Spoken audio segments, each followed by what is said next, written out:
बहुत पुराने समय की बात है। किसी जंगल में टूनी अपने दो बच्चों के साथ रहती थी। टूनी अपने दो बच्चों के साथ खुशी खुशी जीवन बिता रही थी। एक दिन टूनी के घोंसले पर एक दुष्ट सियार की नजर पड़ती है। तभी सियार कहता है, अरे वाह, टोनी के घोंसले पर तो दो सुंदर सा बच्चा है। चाहे जैसे भी हो, टोनी को बेवकूफ बनाकर उसके बच्चे को तो खाना ही पड़ेगा। टोनी के बच्चे का मांस खाने में तो कितना मजा आएगा। मेरे मुंह से तो पानी आ रहा है, पानी। टोनी, मैंने सुना है तुम्हारे दो बच्चे हैं, इसलिए मैंने आशीर्वाद देने आ गया। जरा तुम अपने बच्चे को नीचे उतारना। तुमने क्या सोचा? तुम्हारी चतुराई मैं नहीं समझ पाऊंगी। अगर मैंने मेरे बच्चे को नीचे उतार दिया तो मेरे बच्चे के साथ साथ आप तो मुझे भी खा जाओगे। तुम यहाँ से चले जाओ। तुम्हारे आशीर्वाद की मेरे बेटे को कोई जरूरत नहीं है। अरे, मैंने तो सोचा था कि टोनी को बेवकूफ बनाकर उसके बच्चे को खा जाऊंगा, लेकिन अब मैं पेड़ पर चढ़कर तुम्हारे बच्चे के साथ साथ तुम्हें भी खा जाऊंगा। तुम बंदर हो या फिर सांप जो पेड़ पर चढ़ जाओगे? तुम तो एक सियार हो। सियार, तुम भला पेड़ पर कैसे चढ़ोगे? तुम मुझे बेवकूफ समझे हो क्या कि मैं तुम्हारे डर से अपने बच्चे को नीचे उतार देंगे? अगर तुम्हारी हिम्मत है तो पेड़ पर चढ़ जाओ और मेरे बच्चे को खा लो। अभी भी समय है टोनी, तुम अपने बच्चे को नीचे उतार दो, नहीं तो सच में मैं पेड़ पर चढ़कर तुम्हारे बच्चे के साथ साथ मैं तुम्हें भी खा जाऊंगा। अरे ठीक है दुष्ट सियार, तुम्हारा चैलेंज मुझे स्वीकार है। मैं भी ये देखना चाहती हूँ कि तुम पेड़ पर चढ़कर मेरे बच्चे को भला कैसे खाते हो। अरे, मैंने तो सोचा था कि टोनी को डर दिखाकर मैं उसके बच्चे को खा जाऊंगा, लेकिन ये टोनी के बच्चे ना, ये तो डरने का नाम ही नहीं ले रही है। टोनी तो बहुत चालाक निकली। अब मैं क्या करूं? हाँ, ऐसा बिल्कुल ठीक रहेगा। मैं पेड़ को जोर जोर से हिलाऊंगा, जिससे टोनी के बच्चे नीचे गिर जाएगा और मैं उसके बच्चे को खा जाऊंगा। हा हा हा हा हा। अरे सच में तुम तो शातिर हो, शातिर सियार जी। ऐसा बोलकर सियार पेड़ को जोर जोर से हिलाने लगता है। पेड़ जोर जोर से हिलने के कारण टूनी के दोनों बच्चे नीचे गिर जाते हैं। फिर दुष्ट सियार टूनी के बच्चे को खा जाता है। देखा ना टूनी, मैंने तुम्हारे बच्चे को खा गया। अगर मैं पेड़ पर चढ़ पाता तो आज मैं तुम्हें भी खा जाता। टूनी रोते हुए सियार से कहती है, सच में सियार भाई, तुम बहुत दुष्ट हो। मेरे बच्चे को खाकर तुम्हें क्या मिला? तुम्हारा तो पेट भी नहीं भरा होगा, फिर मेरे छोटे छोटे बच्चे को क्यों खा गया? अरे बेवकूफ टूनी, तुम्हें क्या मालूम कि तुम्हारे बच्चे को खाकर मुझे कितना आनंद मिला। आहा, मैं इस पल को कभी नहीं भूल सकता। मैंने ऐसा स्वादिष्ट भोजन जीवन में कभी नहीं खाया। तुम चिंता मत करो टूनी, जल्दी से तुम अंडे दो, फिर जब अंडे से चूजा निकलेंगे फिर मैं उसे भी खा जाऊंगा। हा हा हा हा हा। ऐसा कहकर सियार वहां से चला जाता है और इधर टूनी अपने घोंसले पर बैठ बैठ कर रोती ही जा रही थी। तभी मिट्ठू तोता, कबूतर, गौरी कव्वी और हुदहुद टूनी के पास आ जाती है और फिर तोता टूनी से कहती है, टूनी बहन, तुम ऐसे रो क्यों रही हो और तुम्हारे बच्चे कहाँ गए? मेरे बच्चे के बारे में मुझे मत बोलो मिट्ठू भाई। एक दुष्ट सियार आया और मेरे बच्चे को मेरी आंखों के सामने खा गया और मैं कुछ भी नहीं कर पाया, कुछ भी नहीं तोता भाई। अरे टूनी बहन, सियार तो पेड़ पर नहीं चढ़ सकता है, फिर भला वो तुम्हारे बच्चे को कैसे खा गया? दुष्ट सियार बुद्धि लगाकर इस पेड़ को जोर जोर से धक्का दिया, तभी मेरे बच्चे नीचे गिर गया और वो दुष्ट सियार मेरे बच्चे को खा गया। लेकिन अब तुम क्या करना चाहती हो टूनी बहन? मैं भी यह कसम खाती हूँ कि मैं दुष्ट सियार से बदला लेकर रहूंगी। इससे पहले भी दुष्ट सियार ने मेरे बच्चे को खा लिया था। सियार तो बहुत चतुर और बुद्धिमान है, और ऊपर से शक्तिशाली भी। आखिर तुम उससे कैसे बदला ले सकती हो टूनी बहन? हाँ टूनी बहन, तोता तो बिल्कुल ठीक ही कह रहा है। तुम भला कैसे बदला ले सकती हो? हाँ, मेरे पास सियार से बदला लेने की युक्ति है। जब भी मैं सियार को देखूंगी, मैं उसके सिर पर चोंच मार मार कर खून निकाल दूंगी। फिर उसमें घाव हो जाएगा और धीरे धीरे सियार उस घाव के कारण मर जाएगा। तुम तो होशियार हो टूनी, लेकिन बेवकूफों जैसी बात क्यों कर रही हो? जब तुम उसके सिर पर चोंच मारने जाएगी, तब वो तुम्हें पकड़कर खा जाएंगे ना। अपने बेटे के गम में पागल मत बनो टूनी, अपने आप को संभालो। अगर मेरी मानो टूनी बहन, तो तुम बाघ महाराज के पास चली जाओ, फिर खुलकर उसके सामने सारी बातें रखना। मुझे पूरा विश्वास है कि वह निश्चय ही दुष्ट सियार के खिलाफ जरूर कोई सख्त कदम उठाएगा। ऐसा कहकर पक्षियां वहां से चली जाती है और इधर टूनी चिड़िया भी बिना देरी किए बाघ महाराज के पास चली जाती है। फिर टूनी बाघ महाराज को सारी बातें खुलकर बताती है। फिर बाघ महाराज ये सारी बातें सुनकर सियार पर काफी गुस्सा हो जाता है और कहता है, सियार की इतनी हिम्मत, मेरे ही जंगल में रहकर कमजोर पक्षियों पर अत्याचार कर रहा है। मैं तो उसे नहीं छोड़ूंगा, मैं अभी उसे सबक सिखा कर आता हूँ। ऐसा कहकर बाघ महाराज और टूनी दुष्ट सियार के पास जाने लगता है और वहां पहुंचकर देखता है कि सियार गुफा के बाहर सो रहा है। तभी बाघ महाराज जोर से सियार के पूंछ पर एक पंजा मारता है। तभी सियार का पूंछ कटकर अलग हो जाता है।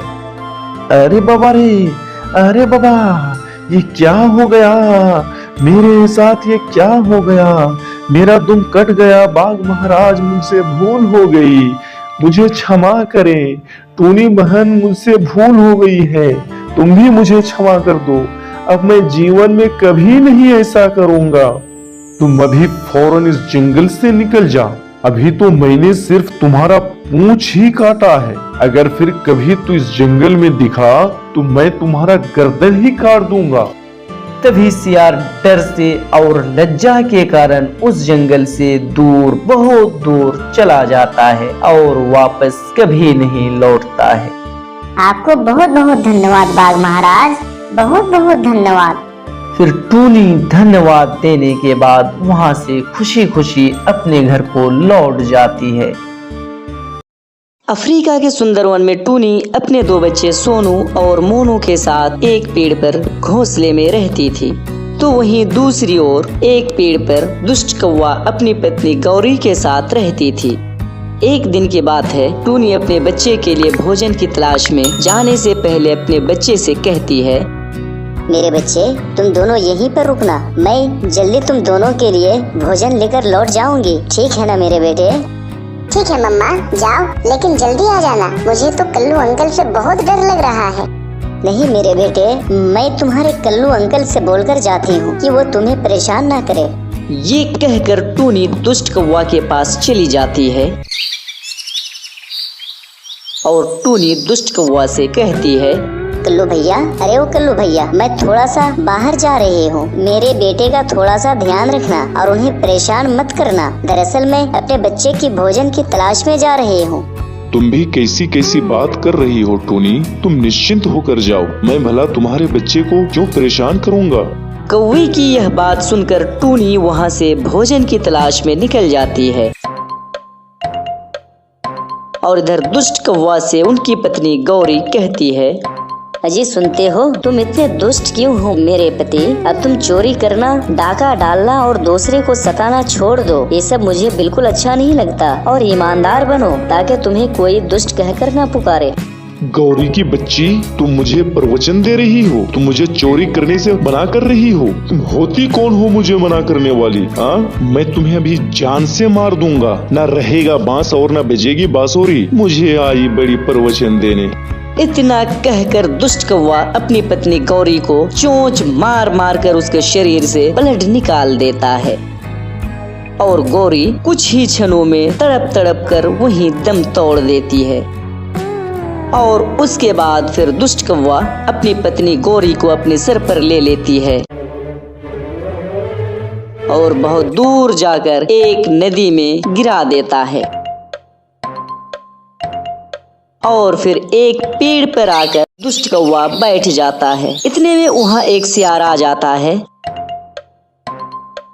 और कहता है, आज मेरा किसी पक्षी के बच्चे को खाने का मन कर रहा है, पता नहीं मुझे मिलेगा भी कि नहीं। सियार की यह बात पेड़ पर बैठा दुष्ट कौवा सुन लेता है और मन ही मन कहता है, अरे आज तो टोनी घर पर नहीं है और उसके बच्चे घोंसले में है। क्यों ना टोनी के बच्चे को ही आज सियार का भोजन बना दिया जाए। फिर दुष्ट कौवा सियार के पास आता है और कहता है, अरे सियार भाई, तुम्हारे खाने के लिए बच्चे हैं ना, वो टोनी के बच्चे, लेकिन मुझे इसके लिए 10,000 रुपये चाहिए, तभी मैं तुम्हें पक्षी के बच्चे दिखाऊंगा और हाँ, मैं तुम्हारे पीठ पर सवार होकर जाऊंगा। क्या ये शर्त मंजूर है सियार भाई? अरे दुष्ट कौवे, समय समय पर गधे को भी बाप बनाना पड़ता है। हाँ, मुझे तुम्हारा ये शर्त मंजूर है। तभी सियार अपने गुफा के अंदर चला जाता है और 10,000 रुपए का बंडल लाकर दुष्ट कौवे को दे देता है और दुष्ट कौवा सियार के पीठ पर सवार हो जाता है और टोनी के बच्चे के घोंसले की ओर जाने लगता है। घोंसले के पास पहुंचते ही कौवा सियार से कहता है, ये रहा वृक्ष पर तुम्हारा शिकार। सियार भाई, मैं अभी यहाँ से चलता हूँ। अगर टोनी यहाँ पर आ जाए और मुझे देख ले तो महाराज को बोलकर मुझे वो पिटवाएगी।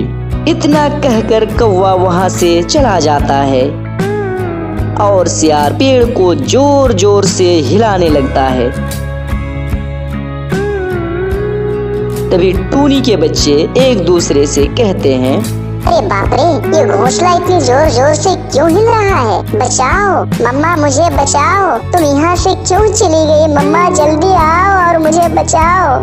तभी टोनी के दोनों बच्चे नीचे गिर जाते हैं और सियार खुश होकर कहता है, हो तुम्हें खाने के लिए तो मेरे मुंह में पानी आ रहा है। बहुत दिनों से किसी पक्षी का मांस नहीं खाया है।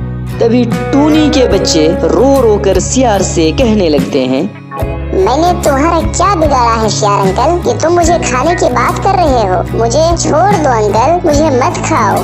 तुम्हारे इन मासूम आंसुओं से मुझे फर्क नहीं पड़ने वाला है बच्चे। बस फिर क्या था, सियार टोनी के दोनों बच्चे को खा जाता है और वहां से चला जाता है।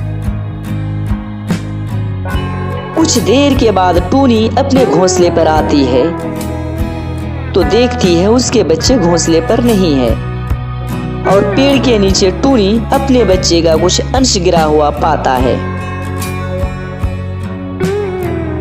ये देखकर टोनी समझ जाती है कि मेरे बच्चे को मर्डर करने में जरूर दुष्ट कौवे का हाथ है। इसलिए टोनी महाराज चील के पास चली जाती है और सारी बातें खुलकर महाराज चील को बताती है। टोनी की बात सुनकर महाराज चील सेनापति से कहता है, सेनापति जी महाराज। जल्दी से जाओ और दुष्ट कौवा को पकड़ कर लाओ। तभी 2 सेनापति जाता है और दुष्ट कौवे को पकड़ कर लाता है। तभी महाराज चील कौवा से कहता है, क्या रे दुष्ट कौवे, तुमने टोनी के बच्चे को मरवाया है? अभी तक तुम सुधरे नहीं हो। नहीं महाराज, टोनी झूठ बोल रही है। मैंने ऐसा कुछ भी नहीं किया है। सेनापति, तब तक इस दुष्ट कौवे को पीटते रहो जब तक कि ये सच ना बोल दे। फिर सेनापति उसे पीटने लगता है। तभी कौवा कहता है, रुको, मैंने ही टोनी के बच्चे को जान से मरवाया है। मुझे क्षमा कर दो टोनी, तुम मुझे क्षमा कर दो। नहीं टोनी, खबरदार, खून का बदला खून। ये लो चाकू और तुम इस दुष्ट कौवे का काम खत्म कर दो। बस फिर क्या था, टोनी महाराज के हाथ से तलवार ले लेती है और दुष्ट कौवे के सीने पर वार कर देती है और कौवा वहीं तड़प तड़प कर दम तोड़ देता है। आपका बहुत बहुत धन्यवाद महाराज। अगर आप जैसा ईमानदार महाराज नहीं होता तो शायद आज मैं दुष्ट कौवा से बदला नहीं ले पाती। दिल की गहराई से आपको असंख्य धन्यवाद महाराज, असंख्य धन्यवाद। वीडियो देखने के लिए बहुत बहुत धन्यवाद।